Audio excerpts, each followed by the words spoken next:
C'est une copine qui sera là ce soir d'ailleurs, qui nous a mis en relation. Elle nous a présenté un soir, pas très loin d'ici, à la fête du PC de Coursan. Elle a dit viens voir, je te présentais un copain qui commence l'accordéon. En fait il commençait pas du tout, il a joué pas. Il bluffait quoi. Et pas longtemps après, on a fait notre première répète quoi, il y a exactement 6 ans. Quoi. On était en rupture tous les deux sur deux. Moi je jouais dans un groupe de punk de par ici et lui déjà dans un duo de chansons. Les deux histoires arrivaient à leur terme, donc c'est super bien tombé cette rencontre. Parce que bon, maintenant ça fait quand même 6 ans passés. Et on annonce pour le concert de ce soir, dernière date. Et ça c'est pas nous ça. Hein, non, c'est un coup de pub. C'est un coup de pub. Bon, je pense qu'à la base ça devait être la vérité, mais entre temps il y en a une ou deux qui se sont calés en plus à la fin du mois. À les Carcassonne, donc bon, on ira que dans le Narbonnais, ouais c'était la dernière. C'est la dernière de l'année parce qu'en fait on va faire notre première pause. Ça fait 6 ans qu'on offre notre calendrier au projet et on s'est toujours tenu disponible pour jouer avec les Croquants ou d'autres groupes, notamment la Varda. Et donc là, pour la première fois, on se bloque 4 à 5 mois pour d'autres projets un petit peu plus créatifs, on va dire. Voilà. Donc vous allez vous arrêter pour un temps et pour pouvoir créer des choses nouvelles. Voilà. Toujours dans le même esprit, c'est-à-dire détournement, retournement. Non. Je pense qu'on va dans la pause, dans cette pause-là, il va toujours y avoir sur un truc de 100%, on va au moins mettre au moins 10% de réflexion sur ce qui va être la suite des Croquants. Parce qu'on ne va pas toucher au bébé des Croquants, mais on va tenter des choses tous les deux qu'on n'a jamais fait. Quoi. C'est donc du travail pour l'instant, on ne sait pas. Voilà, donc on va pas te dire, on sait qu'on va bosser tous les deux sur de la compo, qu'on va certainement pas s'arrêter à l'excellente machine qu'il a au pied, qui fait la grosse caisse, tout ça. Donc ça c'est un super concept des Croquants, mais peut-être qu'on va ouvrir vers d'autres choses, donc peut-être ce qui impliquera des personnes en plus et tout ça, mais bon, pour l'instant on a une vague idée. Voilà. Et sous un autre nom, pour pas casser le jouet des Croquants, non. Et les Croquants, refaire un nouvel album d'ici un an, et peut-être ou d'ici 2 ans peut-être, et d'essayer de commencer à imaginer des reprises aussi quoi, dans cette période-là. Quoi. Voilà. Et pourquoi les Croquants en est bien aujourd'hui pour ce Xème micro-festival? C'est le 4e en fait. Mais parce qu'on nous y invitait déjà. On nous y a invités, puis pourquoi on y vient avec plaisir, parce qu'en fait la bande de jeunes qui organise, c'est des gens qu'on voit depuis, je crois, depuis le début des Croquants, qui ont suivi la grande époque des Alizés, qui ont été là dès le démarrage. En Narbonne. Voilà, donc c'était un plaisir de. Maintenant qu'ils ne faisaient pas ça à l'époque, je crois, quand on se voyait, et puis ils font ça, donc ils nous invitent, c'est super. Peut-être que vous ne savez pas aussi que vous leur avez donné le goût d'aller regarder dans les collections des parents ce que chantait Aznavour, ce que chantait Brassens. Ouais, je pense que on a dû faire ça. On a dû attiser les curiosités. C'est sûr. Ouais. C'était un peu c'est bien. Et d'ailleurs, si tu as une bonne collection, j'ai oublié de jeter un œil aussi parce qu'on n'a pas. C'était pas la mienne, c'est celle de Claude et de Jean-Claude. Parce qu'on n'a pas fini là, on n'a pas fini de trouver des petites perles cachées, mais si jamais vous entendez parler de petits trucs. Moi je pense à un gars qui s'appelle Stéphane Goldman, qui pourrait vous intéresser. Vous ne connaissez pas. Non. Encore heureux qu'il ait fait beau et que la Marie-Joseph soit un beau bateau, non? Ça vous dit rien ou actualité, le soleil, lui. Non, j'ai même pas entendu parler du gars. C'est quelle époque là? Les années 50, accompagnateur à la guitare de Agnès Capri dans les boîtes de Paris et accompagnateur à la guitare, chose qui n'existait pratiquement pas. Mais ça, à l'occasion, je vous ferai écouter. Avec plaisir. Et simplement, par rapport à ce que vous faites, c'est principalement l'Aude ou est-ce que les Croquants, ils essaiment un peu partout? C'est plutôt maintenant, ça fait on va dire 2-3 ans là, depuis que Doumé est rentré dans l'affaire, où ça s'est très bien exporté du côté toulousain. Quand le disque est sorti finalement, qu'il y a eu la sortie, il a été distribué nationalement, ça a explosé un peu du côté Toulouse. Et puis on va dire c'est quand même le Grand Sud, surtout ça quand même. C'est le Grand Sud, mais voilà, il commence à y avoir quelques dates, de temps en temps, on va à Paris, on va... On est même allé jusqu'à Nouvelle-Zélande et en Nouvelle-Calédonie. bon, ça c'est pas des gens de là-bas qui nous ont invités en fait. C'est Gauthier, un copain de Narbonne, qui est parti vivre là-bas. Qui nous a fait qui nous a mis une tournée là-bas. Voilà, qui nous a invités là-bas. Parfois les choses se passent comme ça. Hein. Ouais. Mais il faut pas se plaindre. C'est pas l'Alliance française? Non. Il y a eu en Nouvelle-Zélande aussi à. C'était où, à Wellington? À Wellington et à. Enfin, bon, à Wellington, ouais. Ouais, il y a eu une alliance française dans le steak, mais elle avait été démarchée par un Français qui était là-bas et qui cherchait à tout prix des plans pour qu'on puisse assumer au moins le prix du billet d'avion. Parce que c'est. Oui. Enfin, bon, l'aventure était super. Et le fait de chanter jusqu'à maintenant pour les croquants que des reprises, si je ne crois pas me tromper. Hein, Ouais, c'est le cas. Que des reprises à radio. Est-ce que c'est pas un peu frustrant? Oui, c'est justement pour ça qu'on fait notre pause et qu'on veut se mettre à. Disons qu'on avait monté la Varda pour pouvoir justement passer à la compo et pas rester en duo aussi, parce qu'on ne pensait pas que ça allait faire ça les croquants, on ne pensait pas que 6 ans après on serait encore là et qu'on vendrait des disques, que ça se passerait comme ça. Donc on a monté la Varda, vu que moi j'ai arrêté la Varda il y a 3 ans déjà, mais là on est frustré de ne pas composer ensemble. Il y a ça, il y a la frustration de ne pas composer ensemble, et puis après tu te retrouves, au début on se retrouvait dans des bars tout seul, ou alors mettons il y a une soirée qui est organisée sur les croquants, donc tu vas jouer au spectacle, les gens qui viennent voir les croquants, donc là il n'y a pas de souci, on va passer la soirée ensemble. Quand tu te retrouves sur du festival avec des groupes de création, comme quand on est avec la Varda qu'on croise, où là il n'y a pas de complexe, il n'y a rien du tout, moi je sais que personnellement j'ai un problème identitaire à ce moment-là, c'est se retrouver avec plein de groupes qu'on côtoie, qu'on aime beaucoup. Et nous d'arriver avec un répertoire de reprises et des fois de foutre plus le bordel que tu vois que le groupe qui va passer derrière. Là j'ai une véritable chose, je suis pas dans mes baskets. Mais après quand c'est une soirée sur les croquants où les gens viennent pour nous voir, on offre ce qu'on a, les gens ne s'attendent pas à autre chose, donc tu vois, les choses sont bien dans leur case, tout va bien. Mais c'est vrai qu'il y a plein de festivals où des fois on se dit peut-être quand même merde, là, ce serait quand même mieux pour l'identité finalement, c'est le truc personnel. Après les gens finalement, si on leur dit les croquants arrêtent pour faire des compos, des groupes de compos il y en a tellement que eux, ce répertoire touché de cette manière, ils s'y sont attachés. Et si on leur disait les croquants c'est fini, il y a énormément de gens qu'on rencontre partout depuis qui seraient tristes.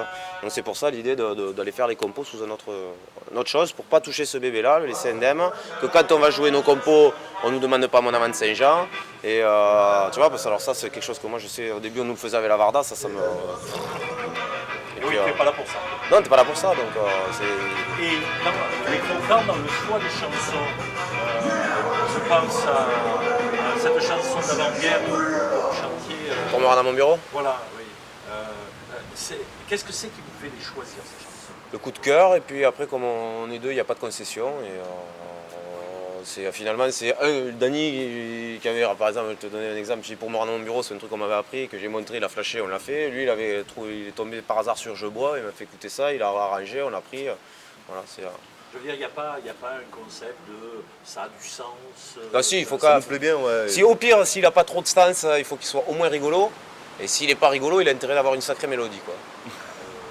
C'est le truc de Bobby Lapointe. T'as quitté, mettons. Des choses comme ça. Ouais, après, bon, quand c'est Bobby, tout ça, c'est l'attachement au personnage, quoi. Je veux dire, on sait qu'il raconte pas des conneries, le gars, quoi. Donc on a confiance. Il y a des auteurs en qui tu as confiance, quoi. C'est que tu vas prendre la chanson. Même s'il te dit Sentimental Bourreau. Voilà, ouais. Et je sais que vous jouez et l'un et l'autre dans d'autres groupes, séparément. C'est dû à quoi, ça? Ben séparément, c'est dû parce qu'il a arrêté ce couillon, quoi. S'il n'avait pas arrêté, on serait encore tous les deux dans la Varda et dans les crocs. Mais on a eu des expériences avant vraiment séparées, mais depuis qu'on s'est rencontrés, on avait monté la Varda, il y a eu l'expérience Olivier Ruiz, moi, que j'avais eu, auquel il a participé finalement, qui nous a menés tous les deux à l'accompagner Olivier jusqu'à l'Olympia l'année dernière. Hein. C'était l'année dernière ou il y a 2 ans maintenant? Un an et demi.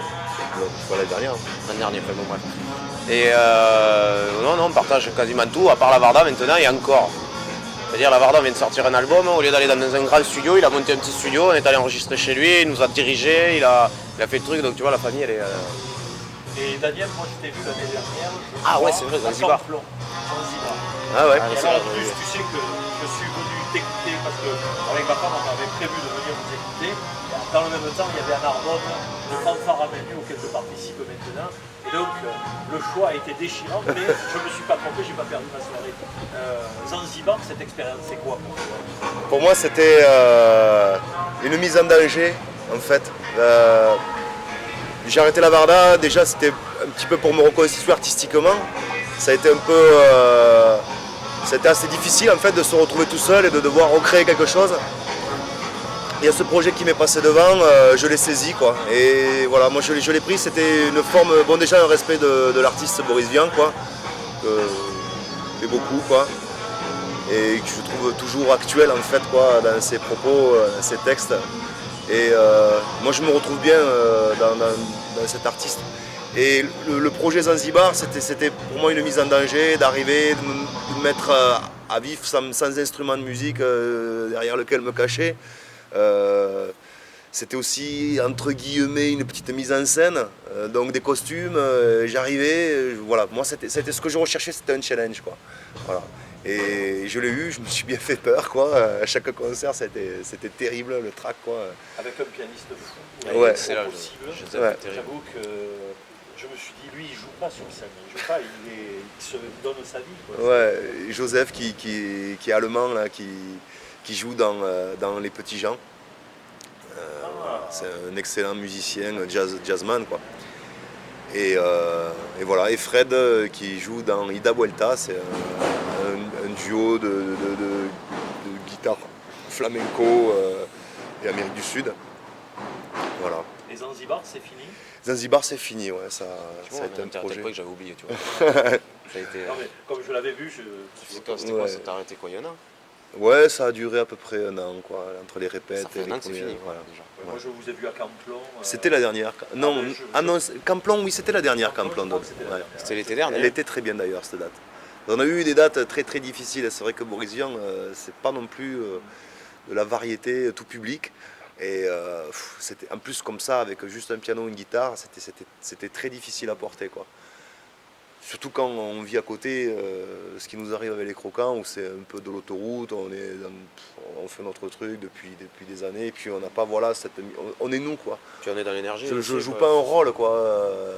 Dans Zanzibar, je jouais, entre guillemets, voilà, un peu une petite comédie, quoi.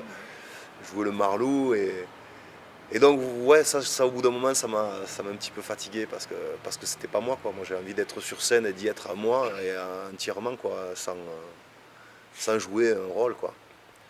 Et peut-être pour terminer, parce que je sais pas, peut-être il vous faut aller faire les balades. On dirait qu'il n'y a plus de bruit, ça doit pas être bien loin. Simplement, vous êtes quand même un groupe moteur, en tout cas en Languedoc. Même les copains du côté de Villefranche-de-Rouergue entendent parler des Croquants. Mais plus vers là-bas encore. Voilà. Et par rapport à ce qui se passe dans l'Aude, avec Doumé, avec boîte de concert, avec d'autres trucs, ça représente quoi pour vous, le fait que vous soyez un peu des locomotives? Nous, on ne le réalise pas, ça. On ne le ressent pas du tout. Non. Nous, même à la limite, presque, on se sent plus connu ailleurs que chez nous maintenant, finalement. Enfin, ici, Narbonne, comme on ne vient plus beaucoup et tout, on se demande. Là, ce soir, je sais que peut-être on est peut-être un peu nagé, on ne sait pas s'il va y avoir du monde ce soir ou pas. Je te disais tout à l'heure en privé, je te disais, c'est avant les Croquants, ça jouait dans des bars gratos et on buvait des bières et ça durait 3 heures. Aujourd'hui, c'est un concert d'1h30, un spectacle d'1h30, tu vas payer une entrée. D'ailleurs, moi, c'est que c'était ce qu'on s'était battu, c'était pour qu'aujourd'hui, ça ne soit pas le prix qui a été appliqué chaque fois qu'on a joué dans le coin.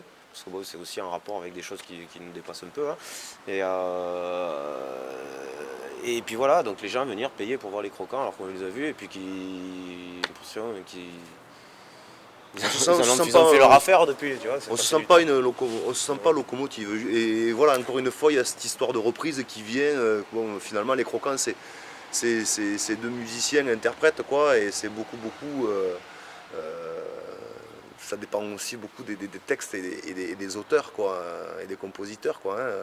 Il y a un petit peu de Brassens quelque part dans le projet Croquant, un petit peu de Brel, mais non, mais je veux dire, c'est. À la fin, il reste un petit peu de nous, et il y a voilà. beaucoup des autres, quoi. Donc nous, voilà, c'est quelque chose qui ne nous appartient pas entièrement, quoi, les Croquants. Ça, on en est très conscient, quoi. Disons que c'est le seul groupe dans lequel tu peux dire, sans me faire trop le malin, de dire que tu as un répertoire qui déchire, quoi. Tu vois, tu t'arrives, tu dis mon répertoire il tue, mais c'est pas un mensonge, hein, parce que voilà. Et la dernière question, peut-être, là je dis la dernière, moi si tu me laisses là, je vais vous parler des heures, mais un petit peu la question par rapport, par exemple, à des gens comme boîte de concert qui se décarcassent, ou je pense à Naïm Street Arago un peu plus loin, ou à d'autres associations ou groupes. Vous vous situez comment par rapport à ces gens-là? Ben, vachement moins investi finalement, quoi, parce que nous on va jouer et on va jouer, et Dans on le va gros rôle. jouer, et on va jouer, on va jouer. Tandis qu'eux ils se mouillent, ils vont me faire des. bossent. Ils organisent, ils font beaucoup de bénévolat. Quand ils vont jouer, Ouais. ils ramènent pas de trucs. On dit, nous c'est à la limite c'est devenu c'est le fait ça. Moi j'ai. C'est Toulousain quoi.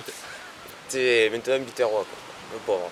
Et j'ai l'impression que Narbonne a commencé à vivre, le rock a commencé à sortir de là le jour où Doumé est arrivé des Landes, s'est posé là, est arrivé à monter les marteaux, à monter le Lavelidé, a commencé à faire des concerts de partout. Il y a eu une énergie qui s'est faite il y a plus de 10 ans maintenant. Autour, il y avait tous les jeunes qui venaient au concert, du coup habitaient un village, créaient une association, prenaient des risques, faisaient un concert. Bon, du moment que tu faisais venir les marteaux, tu savais qu'il y avait au moins 500 pelés de jeunes, et ainsi de suite, il y a eu beaucoup. Puis après les marteaux ont arrêté, il y a eu des groupes qui sont nés avec ça. Et après, les marteaux ont arrêté, il y a eu un gros trou, ça a commencé à se redéporter vers Carcassonne, il reste encore des groupes par là-bas. Et puis chez nous on est arrivé là dans les bars, moi je découvrais un autre univers hein, puisque je faisais partie d'un groupe qui jouait en première partie des marteaux et compagnie, donc on connaissait les salles. Ça s'appelait comment? Les THC. Les THC qui existent encore? Non, je crois qu'ils ont arrêté là. Ah d'accord. Enfin, oui, c'est toujours là les gars. Tu vois. Et pour te dire qu'après on est arrivé, les croquants sont arrivés, c'était à l'époque des bars, et petit à petit, ouais, ben, tu sais, je crois qu'il ne doit pas y avoir beaucoup de choses à part boîte de commissaire, tu sais, en Narbonnais, qui se la donne. On a eu reçu un mail là, d'un jeune groupe de 17 ballets là, qui fait de la chanson et qui se sent complètement isolé dans le Narbonnais parce qu'il y a énormément par contre, il y a une vraie scène et une vraie énergie chez les métalleux, chez Fouraya, tout ça. C'est qu'il y a vraiment des gens qui se bougent pour que leur projet avance. Voilà. Et il y avait un groupe on a reçu un mail d'un groupe de chansonneux qui s'était perdu et qui faisait appel aux croquants, qu'est-ce qu'on pouvait faire. Et comme justement nous on n'organise pas grand chose, on n'a pas trop le temps et l'énergie, mais on ne pouvait pas faire grand chose finalement. Pour terminer, un souhait peut-être? Allez, Longue tu pleuves vie, pas déjà ce soir? Ouais, voilà. Ça Et puis reste, tu vois. longue vie à boîte de concert, quoi. Je sais pas, il y a un bon esprit là, on se sent bien accueilli. Et bravo que ce soit ceux-là et tous les autres, les bénévoles qui permettent, qui organisent des soirées, qui se mouillent un petit peu, beaucoup même, pour que nous on bosse et que les gens sortent de chez eux, viennent voir des spectacles vivants. Voilà. Ça démarre là, hein, parce que je pense pas que c'est pas ce soir, c'est pas une vocation professionnelle dans tout ça, c'est un vrai investissement de cœur parce qu'ils aiment la musique, parce que Eh bien merci. voilà. Merci. Et merci à toi.